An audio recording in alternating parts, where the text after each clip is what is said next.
มาพร้อมสายหมอกอันสลัวพี่น้องสบายดีตอนเช้าจ้าอารุณสวัสดิ์ยามเช้าพี่น้องจ้าสบายดีบัดสุขคนเด้อยินดีต้อนรับทุกสองแม่นางบ่อยคือเก่าคือเดิมตื่นเช้าเข้าสวนจ้ะพี่น้องตื่นเช้าเข้าสวนเมื่อวานบ่ได้เข้าจ้ะเมื่อวานบ่ได้เข้าสวนพอดีเมื่อคืนเขาเจ้าผูกงัวบ่เบิดเอางัวเขารักเขาแรงบ่เบิดลงอยู่โตนึงลุงพรลูกมาผูกไว้ตอนกลางคืนพี่น้องจ้ามันงัวผู้ใดใจหายใจขวำคิดแต่ว่าแม่นเพิ่นสิลงมาสวนพักประบัวแล้วโอ้ยฟ้าวลงมาเบิ่งแต่เช้าพี่น้องนั่งอยู่ปกติเพิ่นอยู่ในเฮือนอยู่หัวเทิงเฮือนเพิ่นบ่ทันได้ลงมาทางนี้ใจหายเบิดประบัวหมอกอันโคนอจ้ะพี่น้องเขากับบรรยากาศลงมาชมหัวชมสวนตอนเช้าพี่น้องเอ้ยบางแนพวกพืชผักพงและปลูกลุงพรเมื่อคืนที่ว่าให้ฟังพี่น้องเอาแมงซอนหลายคักหลายแน่ป๊อดเว้นนั่นลมบ่มาลมมา2-3 มื้อบ่ได้เอาพี่น้องมาเอาคืนนี่อีกเก็บบ่หวาดบ่ไว้อีกกับลุงพร2 คนแมงซอนมะเขือปะบัวมักอันเขือเทศปะบัวปลูกไว้แป๊บเดียวต้นใหญ่ขึ้นงามคักพี่น้องงามคักเพิ่นได้หมอกตอนเช้าๆนะเนาะมึงแนะนำข้างนำหมอกข้างสุดยอดโตขึ้นโตวันจริงๆนะจ๊ะมะเขือเปาะ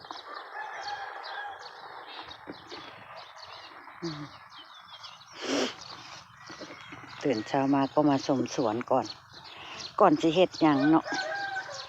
มาชมความงามของสวนลุงพรก่อนงามแล้วมีให้เบิ่งให้ชมแล้วเนาะพี่น้องอ่อนช้อนแต่กะหล่ำเรางามคักงามแน่ใบจู้กันแล้วพี่น้องเนี่ยใบจู้กันแล้วพืชผักผลปลูกป้าบัวกับลุงพรเริ่มงอกเริ่มงามแล้วจ้ะพริกเรืองัวกินเริ่มขึ้นไหมพี่น้องนี่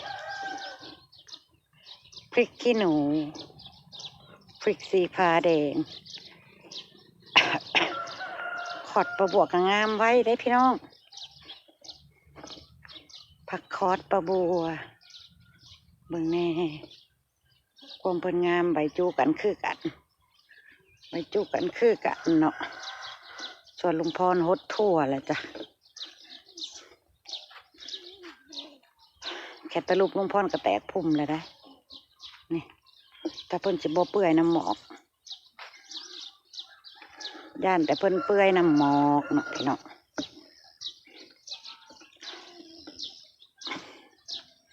ชมหัวชมชวนตอนเช้าน้ำกันกับป้าบัวลุงพรเด้อพี่น้องเด้อลุงพรเอาน้ำเข้าทั่ว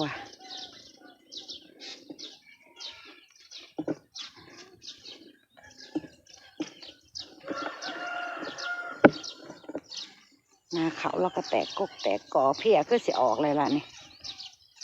เพิ่นขึ้นยอดใหม่แล้ว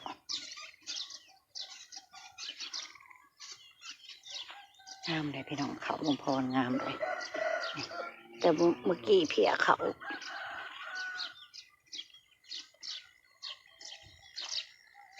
ถามน้องน้ำที่เราเคยปลูกเราก็ว่าเขาคือการนาปีนาแซงก็ได้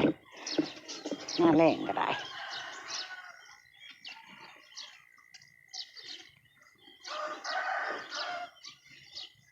ส่วนป่าติดปล่อยไว้จักอยู่ในใส่ บ่แม่นงูมาเอาป่าลุงพรไปกินเบิดแล้วบ่อุ้ยอ่อนซ้อนมักทั่วพุ่มลุงพรพี่น้องมักทั่วพุ่มมันคือออกเครือลุงพรว่างงโอ้ยจ่อดอกเลยเด้อเท้าจ่อดอกแล้วพอเอาพุ้ยหมากมาใส่แล้วบ่จักนี่ก็คือออกอันแนงงามแต่สะเนาะออกยาวแต่คือออกเครือนั่นนี่ทั่วพุ่มพี่น้อง นี่ใส่ซีว่าภาพสีเด้อเท่าเด้องามแล้วงามแล้วนี่ละสิได้ทั่วพุ่มนี่ละทั่วคือปลาบัวอันต่ำเมื่อคืนนี่ละพี่น้องหน่วยใหญ่ๆอวบๆต่ำน้ำแตกปัวอุ้ยออกดอกเลยได้พี่น้องออกง่วงดอกเลยนี่ออกมากทันงานดองเจซีนะแม่สิได้เก็บไปซอยเนาะพี่น้องเฮ็ดเมี่ยงข้าวปุ้นทันอยู่ประจักนี่นะก็เป็นห่วงเนาะพี่น้องเอ้ยมันบริยากเด้อมันออกง่วงแนวนี้เลยตกออกห่วงละออกง่วงดอกแล้วพี่น้อง3 คู่อยู่ไหนพี่น้องเอ้ยลายอยู่ไหนง่วงเขาจะมากินง่วงบุกินทั้งกันลายกันโฮดให้เพิ่นซุ่มเพิ่นเลี้ยงดอกเพิ่นหายหนาวป่านนี้ยังใส่เสื้อแขนสั้นลุงพรโอ้อุกใจน้ำลุงพรเด้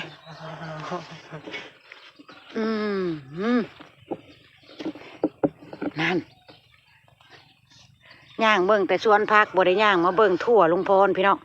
ออกดอกเบิดแล้วจ้ะนี่ออกดอกแล้วจ้ะโอ้งามเด้อถั่วลุงพรงามเด้อจ้ะข้าวโพดแล้วก็ใบเหลืองหยาบๆพี่น้องข้าวโพดลุงพรอุ้ยตอบแสงแดดตอนเช้าอ่อนๆงามแท้ข้าวโพดลุงพรลุงพรเราสิเล่งน้ำใส่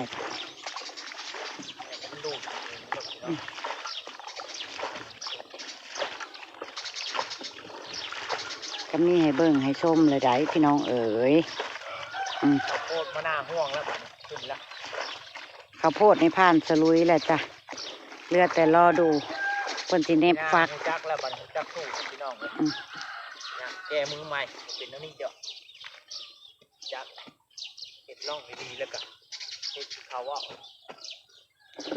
วานปุยห้องพื้นในโลกระวังแต่งัวชาวบ้านน่ะล่ะพี่น้องเอ้ยเห็นบอกเมื่อคืนเนี่ยเพิ่นผูกบ่เบิดเพิ่นเอาเขาหัวเขาแรงเขาสุดครอบเขาแรงเพิ่นบ่เบิดแต่ลุงพ่อเราหูก่อนแล้วลูกมามัดไว้ย่างว่ะงัวเป็นยังบ่เอาเบิ่งว่ะเลาะอยู่นั่นแหละใจหายใจขวัญเบิดประบวดได้ยินเสียงงัวห้องตอนตื่นนอนตอนเช้ามาโอ้ยตกใจยอมรับว่าใจหายอีหลีตายเบิดคักสวนคือว่า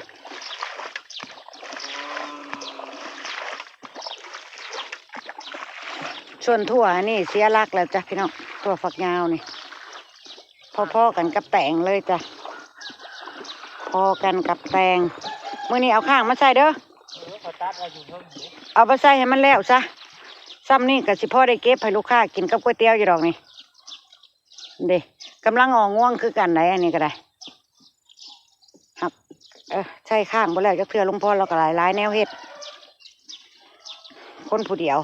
นี่แล้วว่าปลูกหลายเกินมันคั่วบ่ได้เนาะพี่น้องมันเบิ่งบ่ทั่วถึงมันสิเป็นประมาณนี้แหละปีหน้าบ่เฮ็ดแบบนี้เลยเด้อลุงพรเด้อปลูกซ้ำตัวเองเบิ่งแยงมันได้นี่พวกแน่นี่ใส่ข้างก็ยังบ่แล้วอยู่นี่เอาน้ำเขาให้ซุ่มเลยมื้อนี้นะ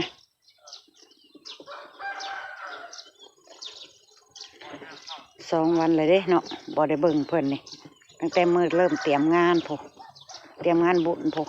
แล้วก็ปลาเลยเด้โตเพิ่นบ่อนั่นเพิ่นก็เริ่มงามเลยได้นั่นน่ะเครือบักใหญ่นึงเอาข้างมาใส่เห็นเป็นแบบนี้นะถ้ามันอันนั้นจบดีมันก็ได้เก็บลายอยู่ได้นี่พี่น้องเอ้ยเห็นเป็นห่างๆอย่างสี่แล้วนี่หมากงามหมากเพิ่นตุสุตะสะหลุดแล้วนี่หมากเพิ่นหญ้าอูลูอาดหลาดหลุดแล้วนี่อันเครื่องงามๆหันดอกอันโบอยากได้หมากปันใดนะประมาณนี้แหละนี่เพิ่นสิได้คั่วเอาซะมันกำลังเริ่มออกง่วงดอกเอาใส่พุ่นใส่ยั้งให้เพิ่นซะเลี้ยงหมากเพิ่นซะป้าบัวว่าสิปลูกแต่งญี่ปุ่นที่คุณน้องเพิ่นฝากมาให้นะบ่ปลูกดอกพี่น้องมันหลามันสวยแหละเอาไว้รอบหน้าป้าบัวแช่ตู้ไว้อยู่แช่ตู้เย็นไว้บ่เป็นยังเม็ดเพิ่นนะเม็ดถั่วนะ หน้า อืม มันซ่ามันสวยแล้วที่เราก็ มันหลามันสวยแล้วปะบัวสิเก็บไว้ปลูกรอบหน้าบ่เสียหายเด้อจ้ะคุณน้องที่ฝากมาให้ปะบัวมันก็สิเสียหายแต่อันนี้แหละนี่ แค่เป็นเสื้อปลากลายเนี่ยงอกเจ้าเขามาเห็ด อ่ะ เสียรักเหรอรักตื่มอีกแบบ เสียหลักน้องพรเราบอกเสียหลักแล้วเด๋ถั่วมันก็กำลังขึ้นเครืองามไหนนี่นะหาข้างมาใส่ให้นี่มึงแน่ผู้ จะเอาข้างมาใส่ ข้าวจุบุขึ้นแล้วเครือมันนะ มันไรเก็บอยู่หรอ แบบนี้แล้วมันสิหมากงามนะโอ้ยตัวนี้คือบ่เอาขึ้นข้างแน่นี่แตงนี่นี่พี่น้องแตงญี่ปุ่นที่คุณน้องเพิ่นฝากมาให้เด๋ลุงพรเราลองปลูกเบิ่งงามได้งามจ้ะ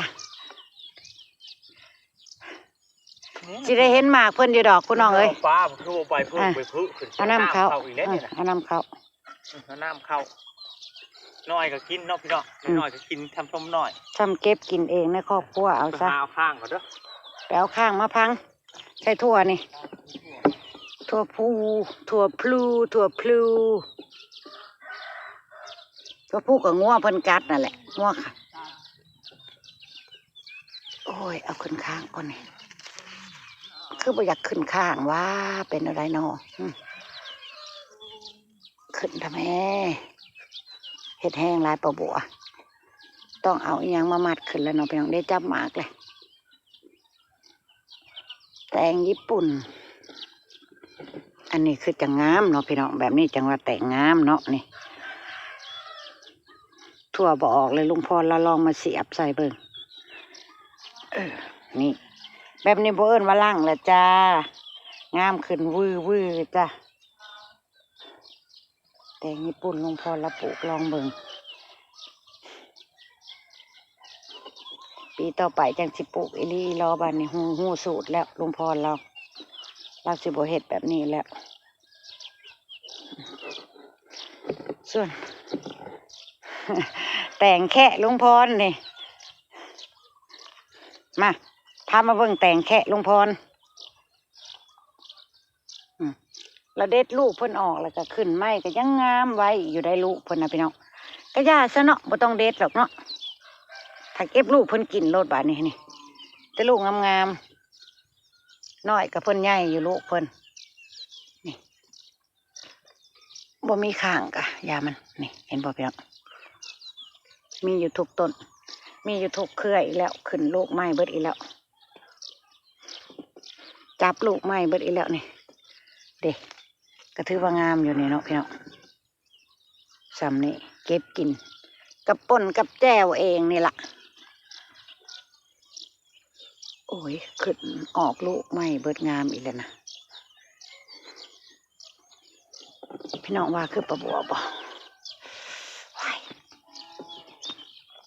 นี่จะมาเอาช่วงขี้ลายเนี่ยออกนั่นนี่ช่วงนั้นเด็ดออกจงไว้แต่ลูกเพิ่นงามๆอีหยังเจาะแนวนี่งามพี่น้องนี่เอาไว้ซะเนาะพี่น้องเนาะงามลุงพรว่าสิทิ่มแล้วมันคือขึ้นงามอีกแล้วบัดนี้ถือว่างามอยู่เด้อเนาะถือว่างามนะจ๊ะลูกน้อยๆที่ประบัวไทยเห็นตอนนั้นนะลุงพรเราเด็ดถิ่มหมดเลยได้จับลูกไม้เลยอันนี้พี่น้องนี่งามเนี่ยคดง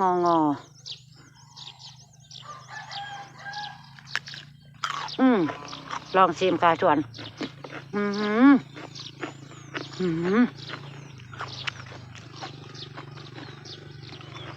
หวานกรอบพี่น้อง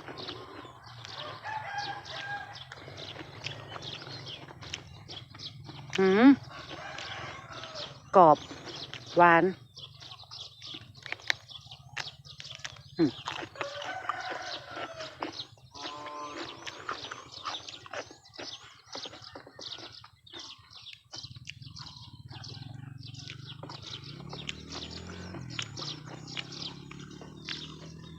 จับลูกไม้หมดอีกแล้ว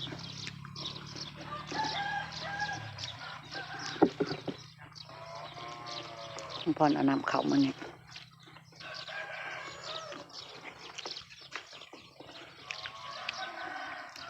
แต่งแค่แต่งแค่แต่งแค่แต่งแค่ลุงพรอีกลูกพี่น้องเบอร์ปะบัวชิมอีกก่อนเฮ้ยขอเด็ดกินข้าชวนบ่เป็นหยังตีกรอบกรอบเฮ้ยหวานหวาน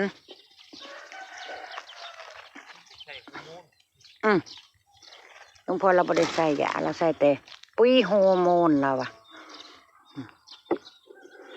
ลูกพลงามจะแท้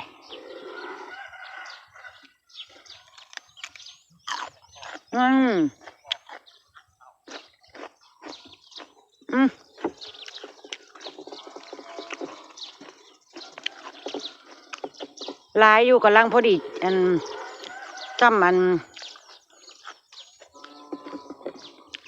ำแต่งขี้นูหันนะพี่น้องแล้วพ่อบัวจะมาเลาะเก็บขึ้นไปไว้กินกับป่นอยู่กับแจ่วอยู่เก็บขึ้นไปใช้ตู้ไว้กินเองนี่แหละจ้ะมันบ่งามกะเนาะพี่น้องดีกว่าเสียแห้งเปล่าพอได้กินกะเอาน่ะลูกเพิ่นงามเลย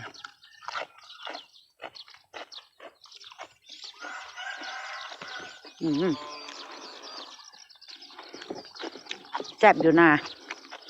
กรอบอยู่นะ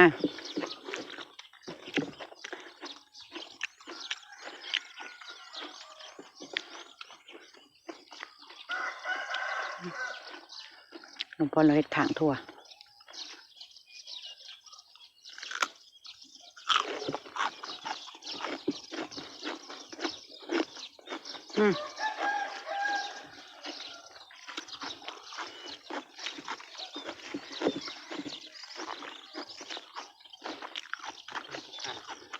นำเขาทั่วเข่า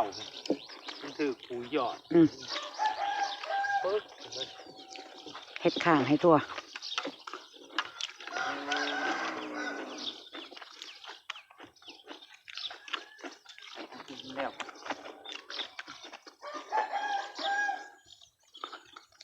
ไปมาก็สิได้อยู่ได้พี่น้องสิได้อยู่ทั่วนี่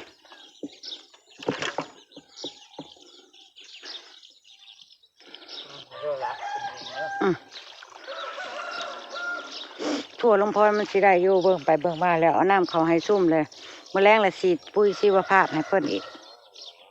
บำรุงดอกเพิ่นบำรุงต้นบำรุงเครือเพิ่นเนาะพี่น้องเอาเจ้าเอาน้ำเขาแล้วนี่แหละพ่อติทั่วนี่ทั้งเทิงนี่นะพ่อเลยติหรือสิฮดซุ่มนี่ก่อน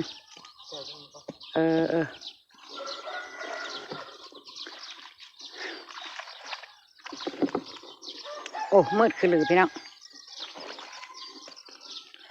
บำรุงเครือบำรุงยังให้เพิ่นใจข้างให้เพิ่นแล้วก็จับเพิ่นขึ้นข้างจบดีอ่อนซ้อนถั่วอันนี้ลุงพรเด้เริ่มออกม่วงดอกลายละใบเป็นแบบนี้โมแม่นจืดปุ้ยแล้วบ่นี่นะใบขาวๆเหลืองๆนี่